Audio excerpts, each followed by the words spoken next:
Hi, my lovies. Guys, who were the Tuatha Dé Danann and why did Ireland never forget them? I'm really excited. I'm going to begin a journey, like not to prove whether fairies are real, but to discover where the stories of all the Irish fairies first began. And every mystery begins with a first clue. And for me, that is definitely the Tuatha Dé Danann. Because according to Ireland's oldest myths, the Tuatha Dé Danann arrived in Ireland wrapped in mist.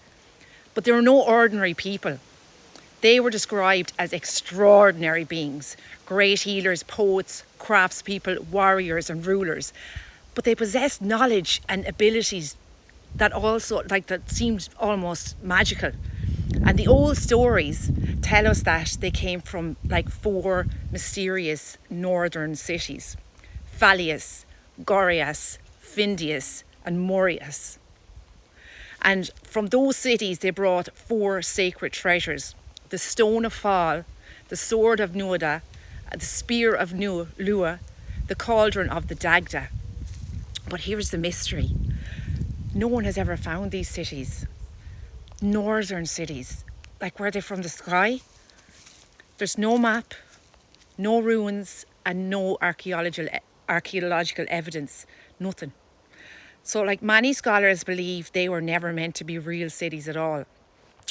Perhaps they were places of wisdom, where healing was mastered, where poetry was honoured, where craftsmanship became art, where the mysteries of nature were understood.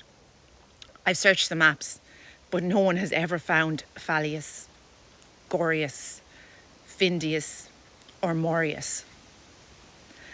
And maybe they were never meant to be places we could travel to. Maybe they were places we had to become. What fascinates me most is what happened next. The stories tell us when the Millicents came to Ireland, the Tuatha Dé Danann did not disappear. Instead, they withdrew beneath Ireland's ancient hills and burial mounds called the Sí. From then on, they became known as the Aos Sí, the people of the mounds. And over the centuries, these mysterious beings became the fairy folk of Irish tradition. Not the tiny winged fairy folks of modern story tales, but the ancient fairy people of Ireland, forever connected to the land. The Tuatha Dé Danann did not bring the Irish language. The Irish language is traditionally associated with the Gauls, who came after them. Yet their names, Lua, Bridget, Nuada and Dagda, were lovingly preserved in Old Irish by medieval monks, who recorded some of Ireland's oldest myths so they would never be lost. So were the Tuatha Dé Danann Ireland's ancient gods, a forgotten people, or the first fairy folk? We may never know, but one thing is certain: for over 1,000 years, Ireland has never forgotten them. And this is only our first clue.